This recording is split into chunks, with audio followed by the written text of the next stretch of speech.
नमस्कार. आजच्या पॉडकास्टमध्ये आपल्या सर्वांचं मनपूर्वक स्वागत आहे. आज आपल्याला होमिओपॅथी या क्षेत्रातील मोठे नाव, ज्यांना एकूण 37 वर्षांचा अनुभव आहेत, असे डॉक्टर राजेंद्र श्रीमाळी लाभलेले आहेत. सर 1988 पासून प्रॅक्टिस करत आहेत आणि हजारो रुग्णांना बरं करण्यासाठी त्यांनी मदत केली आहे.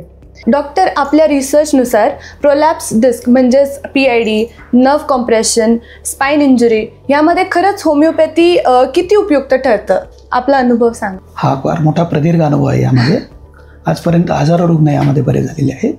यामध्ये lumbar stenosis, compression, PID, disc problem, spine injury, हे सर्व जे स्पाईनचे डिस्टर्बन्सेस येतात त्याला होमिओपॅथीमध्ये अफलातून मेडिसिन आहे. उदाहरणार्थ थॅलियम, प्लंबमेट, मेडोरिनम, सोरायनम, टॅरेंटुला असे खूप सारे रेमेडी आहेत जे होमिओपॅथीने नर्व कॉम्प्रेशन पूर्णतः दुरुस्त करू शकतात. असे खूप रुग्ण आहेत की ज्यांना त्वरित सर्जरी सांगितलेली होती, स्पाइन सर्जरी, आणि त्यानंतर ते होमिओपॅथीकडे आले आणि ते कायमचे बरे झाले. माझ्या अनुभवानुसार आजपर्यंत अनेक रुग्णांची सर्जरी आपण वाचवलेली आहे.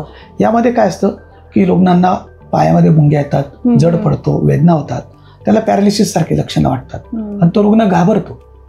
त्याला कंबरदुखीबरोबर येणारी लक्षणं त्याला अस्वस्थ करतात आणि तो सर्जरीच्या मागे जातो. परंतु सर्जरी करून आलेले सुद्धा अनेक रुग्ण आपण दुरुस्त करतो. असा जो महत्त्वाचा प्रश्न आहे, ज्यामध्ये वेदना तीव्र आहेत, पायात मुंग्या आहेत, जडपणा आहे, थोडं जरी चाललं तरी त्याच्या पुढे पायाची ताकद निघून जाते, असे सुरू, आणि त्याच्याबरोबर तीव्र वेदना, या सुद्धा होमिओपॅथीने त्वरित चांगल्या होऊ शकतात.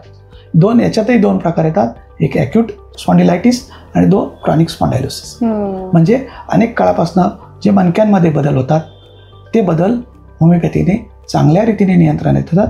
तिथलं प्रेशर कमी झाल्यामुळे रुग्णांना वेदना त्वरित कमी होतात आणि रुग्ण पूर्णतः आनंदी जीवन जगू शकतो. तर डॉक्टर, आपण जसं म्हणालात आपल्याकडे संधिवादाचे खूप सारे प्रभावी उपचार आहेत, बरोबर? तर आणि त्यावर तुम्ही बरेच संशोधनही केलेत. तर फक्त होमिओपॅथीने संधिवात बरं होतं का, किंवा तुमचं कसं आहे त्याच्यावर रिसर्च? आतापर्यंत इतक्या दिवसाच्या अनुभवामध्ये जेव्हा आपण संधिवाताकडे बघतो तेव्हा 100हून अधिक संधिवाताचे प्रकार आहेत. यामध्ये जे प्रामुख्याने आपल्याकडे येतात त्याच्यामध्ये rheumatoid arthritis, rheumatic arthritis, gout, ankylosing spondylosis, osteoarthritis, reactive arthritis, infective arthritis, असे अनेक प्रकार संधिवातामध्ये येतात. आणि कॉमनली बरेचसे प्रकार रेअर डिसीजसुद्धा आपण आपल्या होमिओपॅथीने दुरुस्त करतो. यामध्ये जेव्हा सर्वप्रथम रुग्ण येतो, एकतर वर्जिन पेशंट, म्हणजे डायरेक्ट त्याला त्रास झाला आणि त्याला नेहमीचे आता जे पहिले येऊन गेलेले रुग्ण आहेत ते त्याला सल्ला देतात, त्याच्यानंतर ते आलेले असतात. म्हणजे त्यांनी विशेष ट्रीटमेंट पेन किलरच्या व्यतिरिक्त काही घेतलेली नसते. दुसरा प्रकार येतो की आजार त्याला वारंवार होतो, पण तो सतत 1-2 पेन किलर घेतल्या. लोकांना आजकाल दैनंदिन जीवनाची लाईफस्टाईल अशी आहे की त्याला परत कामाला जावं लागतं. ती गोळी घेतली, 8 दिवस बरं वाटलं, 4 दिवस बरं वाटलं, परत कामाला लागतो, परत वेदना झाल्या घेतल्या, आणि याच्यामुळे कधी कधी बऱ्याच वेळेस सांध्यांचे आकार पूर्ण बिघडून नंतर रुग्ण येतो.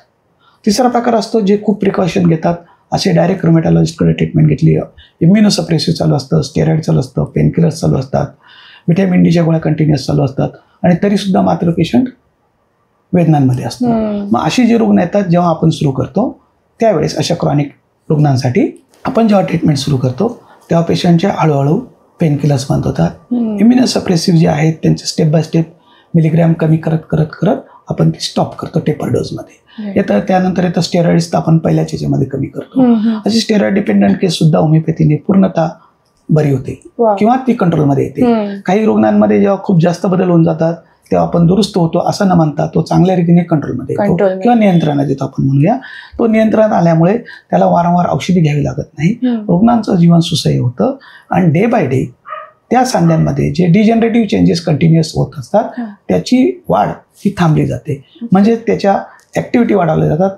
यात जसं मी मागे सांगितलं त्याप्रमाणे जर रुग्णांनी सांगितल्याप्रमाणे थोडीशी पथ्य पाळली, डाएट चेंज केला, सांध्यांना जे हात स्टिफ झालेले आहेत, जिथं डिजनरेटिव्ह चेंजेस झालेले आहेत त्यामध्ये जर त्यांनी थोडीशी एक्सरसाइज दिली कंटिन्युअस, ही निरंतर प्रक्रिया आहे, ही जर चांगली ठेवली तर तो पुन्हा चांगल्या रीतीने हेल्दी लाईफकडे जाऊ शकतो. आणि आत्तापर्यंत मला सांगायला आनंद वाटतो की अनेक रुग्ण हे एकही पेनकिलर न घेता, स्टेरॉइड न घेता, कोणत्याही प्रकारचं इम्युनोसप्रेसिव्ह न घेता अतिशय चांगल्या प्रकारे त्यांचं जीवन जगत आहे. आणि हेच रुग्ण खरं म्हणजे आमचे ब्रँड ॲम्बॅसिडर आहेत. ओके. हेच रुग्ण आम्हाला अनेक प्रकारचे रुग्ण देतात. राईट. ऍक्च्युली मी काही संधिवाताचा खूप मोठा तज्ज्ञ किंवा काय त्याच्यातलं घेतलेलं असं नाही, परंतु आपण जी ट्रीटमेंट केली त्यामध्ये संधिवाताच्या रुग्णांना, स्पाईनच्या रुग्णांना खूप चांगले रिझल्ट मिळाले. त्याच्यामुळं ते एक पेशंट दुसऱ्याला, दुसरं तिसऱ्याला सांगत सांगत सांगत आज 38 वर्षामध्ये माझ्याकडे सगळ्यात जास्त जवळजवळ 80% ओपीडी या रुग्णांची असते. अमेझिंग. आणि ही केवळ कशामुळे झालेली, ही केवळ रुग्णांसाठी केलेलं हे काम आहे. बरोबर. आणि त्याच्यामुळेच मला हे काम चांगलं करतायत. अमेझिंग खरंच. आणि म्हणजे आपल्याला असं म्हणता येईल की होमिओपॅथी सोबत डाएट आणि एक्सरसाइज जर हँड इन हँड चाललं तर मग ते काय हेल्दी लाईफ कडे लीड करतं, किंवा जे पथ्य डॉक्टर तुम्ही सांगतात ते जर प्रॉपर प्रमाणे त्यांनी पाळले तर मग ते एक हेल्दी लाईफ कडे जाऊ शकतात. नक्कीच. थोडासा जर सपोर्ट मिळाला. आता बरेच रुग्ण आहेत का जे कितीही सांगितलं तरी अवेअरनेस राहत नाही त्यांच्यामध्ये, किंवा त्यांना इम्पॉर्टन्स हेल्थचा येत नाही. मग अशा वेळेस थोडेसे कॉम्प्लिकेशन त्यांच्यामध्ये चालू असतात, परत यावं लागतं वगैरे, किंवा स्लो प्रोसेस होते वेदनांची दुरुस्त होण्याची. आता तो एक पार्ट आहे लाईफचा. प्रत्येक पेशंट काही सांगितल्याप्रमाणे ऐकत नाही, परंतु जर ऐकलं किंवा जर थोडंसं स्वतःकडे अवेअरनेस ठेवला की मला काय होतंय, मला पुढचं लाईफ कसं असेल, माझं वृद्धापकाळातलं जीवन कसं असेल, याकडे जर कोणी पण लक्ष दिलं तर त्याला फार कमी वेळा डॉक्टरांकडे यावं लागतं. करेक्ट. माझ्याकडे सुद्धा जे रुग्ण खरोखर चांगल्या रीतीने मेडिसिन घेतात त्यांना उलट दिवसेंदिवस बरीच रुग्ण आहेत की माझ्याकडे 5-5, 10-10, 15-15 वर्षांनी ते येतात. तोपर्यंत त्यांना विचारल्यानंतर सापडतं केस पेपरमध्ये, त्याच्यानंतर त्याला काही त्रास नव्हता. इतकी इम्युन सिस्टीम होमिओपॅथीने दुरुस्त होते, पण जर वेळीच घेतलं तर. बरोबर. तर डॉक्टर, जसं तुम्ही म्हणले 38 वर्षांपासून तुम्ही यात आहात आणि तुम्ही हजारो रुग्णांना बरं केलंय फक्त होमिओपॅथीने. तर होमिओपॅथीत तुम्ही असं वेगळं काय रिसर्च केलंय किंवा काय आणलंय, आणि की तुम्ही अगदीच असे हजारो पेशंट्सला बरं केलंय, असं वेगळं काय केलं? वेगळं वगैरे काही नाही. खरं तर रेग्युलर अपडेट्स ठेवणं, स्वतःचा स्टडी कंटिन्युअस निरंतर करत राहणं. आज या वयात मी कंटिन्युअस रिडिंग करावं लागतं, आणि हे रिडिंग करून आलेल्या रुग्णांमध्ये जो अनुभव आला त्याच्यामध्ये कुठे कमी पडलो, कुठे प्लस झालो, या गोष्टीकडे बघितलं जातं.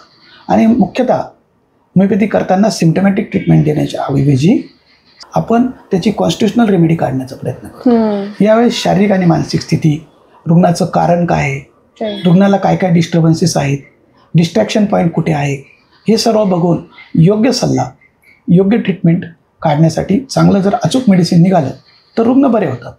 आणि म्हणूनच इतके रुग्ण आज आनंदी आहे. या प्रभावी उपचारामध्ये जेवढं कॉन्स्टिट्युशनल रेमेडीला महत्व आहे तेवढं सिम्टमॅटिक रेमेडीला महत्व आहे, आणि तेवढंच मायझमॅटिक रेमेडी म्हणजे होमिओपॅथीतले मूळ दोष याचा जर चांगला अभ्यास असेल तर आपण रुग्णांना खूप चांगली सुविधा किंवा खूप चांगले रिझल्ट्स आपण देऊ शकतो. राईट. सो रुग्णांची हिस्ट्री जाणून घेणं हे खूप महत्वाचं असतं होमिओपॅथीमध्ये. नक्कीच. असं तुम्ही म्हणा. होमिओपॅथीची हिस्ट्रीमध्ये कोणते महत्वाचे पॉईंट असतात, रुग्णाचं सध्याची स्थिती कशी आहे, तो कोणत्या औषधांवर डिपेंड आहे, सगळ्यात महत्त्वाचं म्हणजे हे डिपेंड असताना रुग्णांना काय चुका करतोय, त्याचं मुख्य कारण काय, असे अनेक पॉईंट्स आहेत का ज्या गोष्टींकडे एकाच वेळेस सगळीकडे होमिओपॅथिक डॉक्टरला नजर ठेवावं लागते. हा जेवढा होमिओपॅथिक डॉक्टर चौकस राहील आणि जितका बारीक गोष्टींकडे लक्ष देणार राहील तितकं अचूक मेडिसिन होमिओपॅथीने मिळू शकतं. डॉक्टर, आणखी एक कॉमन कंप्लेंट जी असते ती सायटिकाची. बरोबर. राईट. तर लोक खूप त्रासलेले असतात, पेन किलर्स घेतात सारखे, पण परमनंट रिलीफ काही त्यांना मिळत नाही. तर मग यामध्ये होमिओपॅथी त्यांची कशी मदत करतं? मी अगोदरच सांगितलं, लंबर स्पॉन्डिलोसिस जो प्रॉब्लेम असतो त्याच्यामध्ये L4, L5 किंवा L5, S1 या वर्टेब्रामध्ये जेव्हा प्रेशर येतो तिथे नस दाबली जाते, म्हणजेच कॉम्प्रेशन येतं. त्यानंतर खाली सर्वात मोठी नर्व सायटिका नर्व असते. ही नर्व जेव्हा वर कॉम्प्रेस होते त्या उजव्या किंवा डाव्या पायामध्ये किंवा कधी कधी दोन्ही पायांमध्ये तीव्र वेदना येतात. या तीव्र वेदना रुग्णाला काम करू देत नाही. अनेक दिवस डॉक्टर्स विश्रांतीचा सल्ला देतात, परंतु तुम्हाला आश्चर्य वाटेल की बऱ्याच वेळेला रुग्णांना कधी कधी मेडिसिन दिल्यानंतर त्वरित 2 तासामध्ये, 4 तासामध्ये, कधी कधी 1-2 दिवसामध्ये रुग्णांच्या वेदना पूर्ण बऱ्या होतात. कितीतरी दिवसापासून तो पेन किलरवर डिपेंड असतो. पेन किलर घेऊन त्याला जमतच नाही, आणि तो स्वतःला एक लाईफला रिस्ट्रिक्शन टाकून देतो, मला हे जमणार नाही, सायकल जमणार नाही, मला चालता येणार नाही.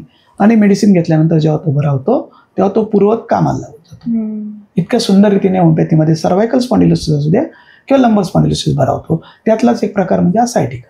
राईट. मग हा सायटिका जेव्हा मेडिसिन योग्य घेतलं जातं, सांगितल्याप्रमाणे तो ट्रीटमेंट करतो, तेव्हा अल्पावधीतच त्याला जाणवतं की आपण पूर्वत झालेलं आहे, आणि तो काही काळ ट्रीटमेंट घेऊन नंतर थांबवू पण शकतो. म्हणजे तिथलं काय होतं, त्या डिस्कचं जे प्रेशर आलेलं आहे ते होमिओपॅथिक मेडिसिननी पूर्णतः कमी होतं आणि ते कमी झाल्यामुळे त्याच्या पेन त्वरित थांबतात. जितक्या जोरात वेदना येतात तितक्याच लवकर त्या कमी होतात असा आमचा अनुभव आहे. उलट जे लिंगरिंग म्हणजे खूप दिवसपर्यंत स्लो प्रोसेसमध्ये असतात त्यांना कधी कधी थोडा उशीर लागेल, परंतु ज्यांना जितक्या तीव्र वेदना आल्या तितक्याच फास्टली त्या कमी होऊ शकतात. असं सायटिकासाठी सुंदर मेडिसिन नॅफॅलियम आहे, अमोनमूर आहे, कोलोसिंथे, डायस्कोरी आहे, खूप सारे मेडोरिनम आहे, लॅकेसिस आहे, लायकोपोडियम आहे, कॉस्टिकम आहे, असे सर्व प्रकारचे मेडिसिन्स होमिओपॅथीमध्ये आहे. कधी कधी तर कॉन्ट्रॅक्शन होतं मसलचं, रुग्ण चालताच पाऊलच टाकतात, पूर्ण नस ओढली जाते, हॅमस्ट्रिंग मसल पूर्ण टाईट होतं. तुम्हाला आश्चर्य वाटेल, हॅमस्ट्रिंग मसल खूप चांगल्या प्रकारे मेडिसिनने ताबडतोब रिलीज केला जातो. मग नंतर पुढचा प्रकार आहे तो व्यायामाचा. पण पहिला तर वेदना कमी करण्याचं काम होमिओपॅथीच करून टाकते. अमेझिंग. खरंच आपल्याला कधी कधी असं वाटतं एवढ्या छोट्या गोळ्या असतात त्या काय करतील, पण आता कळते खूप खूप मोठं त्यावर काय म्हणू शकतो त्या उपचार करतात जे रुग्ण असतात. ही पद्धत जशी अणुबॉम्ब आहे, अणुरेणू किंवा इलेक्ट्रॉन प्रोटॉन न्यूट्रॉन आपण म्हणतो, ते किती सूक्ष्म असतात पण तो जगाचा विध्वंस करू शकतात. तशी ही पोटंटाइज मेथडमुळे होमिओपॅथिक मेडिसिनची इतकी सुंदररित्या पोटंटायझेशन केलेलं आहे की ते प्राणी मात्रांवर खूप चांगल्या रीतीने काम करतं. याच्यासाठी मी एक सुंदर वाक्य सांगेन की डॉक्टर हॅनिमॅनने शेवट एक वाक्य काढलं होतं. ज्यांनी संशोधन केलं त्यांनी एक वाक्य काढलं, मी व्यर्थ जगलेलो नाही. म्हणजे त्यांनी प्राणी मात्रांवर किंवा ह्युमन्सवर जी काही एक उपकार करून ठेवलेले आहेत त्याच त्यांनी सांगितलं की माझं जीवन हे मला खऱ्या अर्थाने सार्थकी लागलेलं आहे. अशी गिफ्ट होमिओपॅथीची आपल्याला मिळालेली आहे. नाही ते खरंच आहे अगदीच. डॉक्टर, मॉडर्न लाईफस्टाईलमध्ये आजकाल स्पाईन रिलेटेड प्रॉब्लेम्स खूप वाढले आहेत, ते कशामुळे? आणि दुसरं म्हणजे की आमची जी जनरेशन आहे, जी यंग जनरेशन आहे, त्यांना आत्तापासूनच कमरेचं किंवा पाठीचे दुखणे, सांध्यांचे दुखणे ते सगळे वाढलेत, तर ते नेमकं कशामुळे आणि मग ते होऊ नये म्हणून तुम्ही काय त्यांना सल्ला द्याल? नक्कीच छान प्रश्न विचारला. ही खरंच खूप चिंतेची बाब आहे. 60 नंतर येणारे त्रास आजकाल मी बघतो, खूप वाईट वाटतं या गोष्टीचं. 25, 30, 35 वर्षाची मुलं जेव्हा कमरेला बेल्ट, मानेला बेल्ट घेऊन येतात किंवा हालचाली रिस्ट्रिक्टेड असतात, हे बघून वाईट वाटतं. याचं मुख्य कारण म्हणजे अनेक प्रकारची कारणं आहेत, त्यावर आपण डिटेल्स बोलूया. पण महत्त्वाचं कारण म्हणजे पोश्चर. आपण ज्यावेळेस बसतो, उभं राहतो, त्यावेळेस आपण अतिरिक्त ताण आपल्या स्नायूवर किंवा शरीराच्या विशिष्ट पार्टवर देतो. आणि समजा मी कॉम्प्युटरवर काम करतोय तर मी कंटिन्युअस असं काम करत असतो. मी हे बघत नाही की माझा कोणता शरीराचा भाग जास्त ताणला गेलेला आहे. आणि वर्षानुवर्ष किंवा बराच काळपर्यंत जेव्हा आपण असा प्रकार करतो किंवा कॉम्प्युटर चालवताना वाकून बसणे, मानेला मोबाईल धरून तिरक्या याच्यामध्ये बघत असणं, याच्यामुळे पोश्चर चेंज होतं. हे पोश्चर चेंजेस हे स्नायूंना डिस्टर्ब करतात. हे स्नायू डिस्टर्ब झालेले काही दिवसानंतर हाडांमध्ये बदल करतात आणि मग त्याचा वेदनांमध्ये किंवा बाकीच्या हाडांच्या आजारांमध्ये रूपांतर होतं. मग हा पहिला पोश्चर फार महत्वाचा आहे. नंतर दुसरा प्रकार आहे तो डाएटचा. आजकाल मुलांचं डाएट हे कसं झालंय तुम्ही मानता. रात्री उशिरा जेवणं, सगळ्यात महत्वाचं म्हणजे फास्ट फूडचा अतिरेक, यानंतर प्रॉपर जेवण न घेणं, वरवरच्याच गोष्टी खूप खाणं किंवा खाल्लं तर खूप प्रोटीनचे पदार्थ जास्त खाणं. आजकाल जिममध्ये प्रोटीन पावडर खूप वापरली जाते, ती सुद्धा जॉईंट पेनसाठी खूप त्रासदायक प्रकार आहे. कधी कधी तर रिनल फेल्युअरचे पेशंट त्याच्यामध्ये तयार होतात. अशा प्रकारचा चुकीचा आहार जो आहे, ह्या सर्व गोष्टी संपूर्ण तरुणाई बिघडवत आहे. याच्याबरोबर जे महत्त्वाचा प्रश्न आहे तो वातावरणाचं प्रदूषण. या प्रदूषणामुळे प्रॉपर ऑक्सिजन न भेटत नाही, ह्या सगळ्या गोष्टींमुळे आजार पण वाढतात.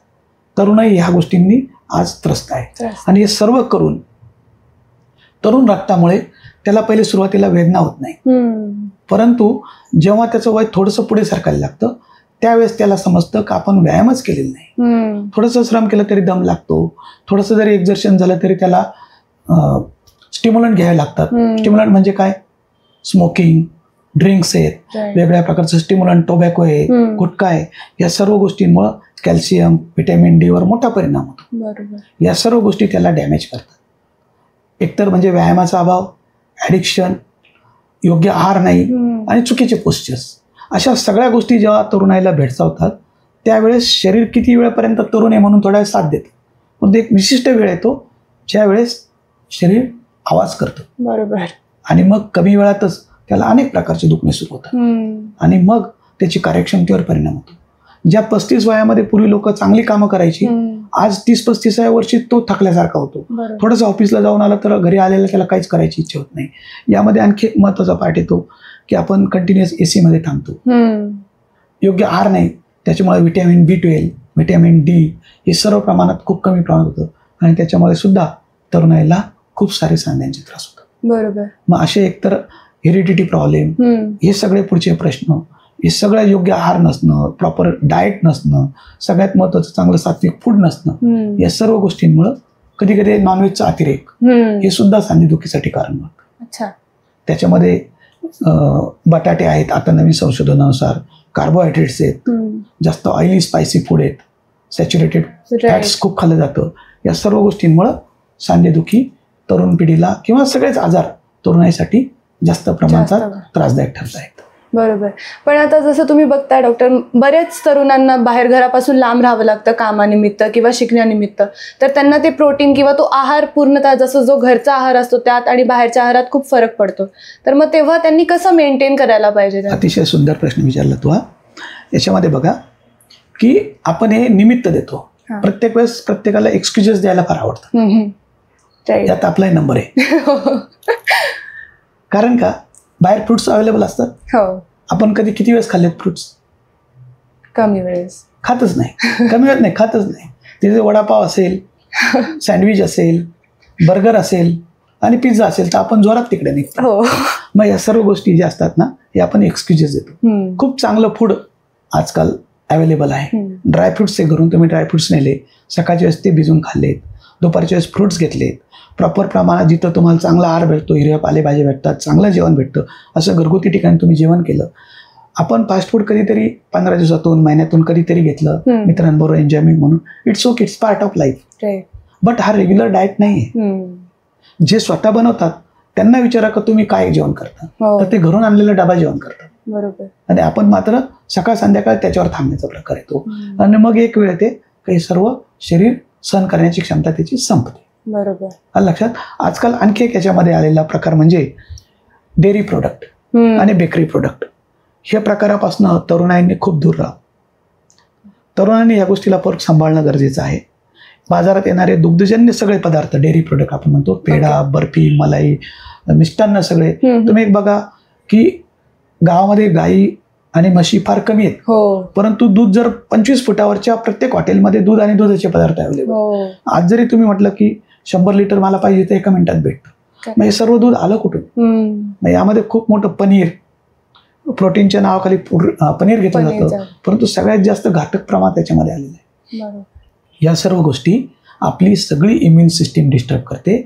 सगळ्यात महत्त्वाचं म्हणजे या सगळ्या केमिकल्स आणि हार्मोनल चेंजेस करणाऱ्या गोष्टींमुळे मुलांचे आणि मुलींचे हार्मोन्स चेंज होत आहेत. हेअर ग्रोथ मुलींमध्ये वाढणं, PCODचा प्रॉब्लेम येणं हा कॉमन आहे. आजकाल 60, 70, 80% मुलींना PCOD. मग हे का आलं? तर ह्या चुकीच्या आहारामुळे. आणि ही जे एक्सक्युजेस देऊन आपण जे चुकीचा आहार निवडतो त्याच्यामुळे ही सर्व आजार वाढल्यामुळे पुढे अनेक प्रकारच्या दवाखान्यांमध्ये, पूर्वी वयस्कर लोकांना दवाखान्यात घेऊन जात होतो, आजकाल उलट झालं, वयस्कर माणसं तरुणांना घेऊन येत आहे की आमचा मुलगा आजारी पडलाय म्हणून, मुलगी आजारी पडली म्हणून. या सर्व घटना याच्यामुळे घडत आहे. बरोबर आहे. आता आम्ही लक्षात ठेवू. डॉक्टर, आज तुम्ही खरंच आम्हाला खूप व्हॅल्युएबल माहिती दिली आहे. होमिओपॅथीबद्दलचे जितके मिथ्स होते ते तुम्ही क्लिअर केले आणि होमिओपॅथी हे किती महत्त्वाची आहे ते देखील तुम्ही आम्हाला सांगितलंय. म्हणजे शेवटी तुम्हाला आमच्या व्ह्युअर्सला काय सांगायला आवडेल? नक्कीच सगळ्यांना मी एक सांगू इच्छितो की तात्पुरत्या पेन किलर्स किंवा तात्पुरत्या अँटॅसिड, तात्पुरत्या गोळ्या घेऊन आजार दाबण्याचा प्रयत्न वारंवार करू नका. त्यासाठी होमिओपॅथी खूप चांगल्या प्रकारे उपयुक्त ठरू शकते. वेगवेगळ्या प्रकारचे विनाकारण औषधांचा मारा शरीरावर करणं, चुकीचा आहार, आत्ताच सांगितलेल्या सर्व गोष्टी, पथ्य, या सर्व गोष्टी चांगल्या आरोग्यासाठी खूप महत्त्वाच्या आहेत. आणि यासाठी मी एक सांगेल की होमिओपॅथिक उपचार चांगले आहेत. एक वेगळा सांगायचं तर होमिओपॅथिक उपचार सिंपल आहेत, सेफ आहेत, शुअर आहेत, पण या सगळ्यांबरोबर कॉस्ट इफेक्टिव्ह आहेत. आपल्याला चांगलं आयुष्य आणि चांगलं आर्थिक आयुष्यसुद्धा जगायचं असेल तर होमिओपॅथी हे आपल्यासाठी एक उत्तम आणि चांगला पर्याय आहे. आपण तो निवडायचा का नाही हे तुम्ही ठरवा. तर थँक्यू डॉक्टर, आज या पॉडकास्टला आल्याबद्दल आणि इतकी महत्त्वाची माहिती दिल्याबद्दल. आणि जर तुम्हाला हा एपिसोड आवडला असेल तर नक्कीच डॉक्टर राजेंद्र शिमाळे यांच्या यूट्यूब चॅनलला सबस्क्राईब करा. हा व्हिडिओ जास्तीत जास्त शेअर करा आणि आरोग्याची काळजी घ्या. स्वस्थ राहा.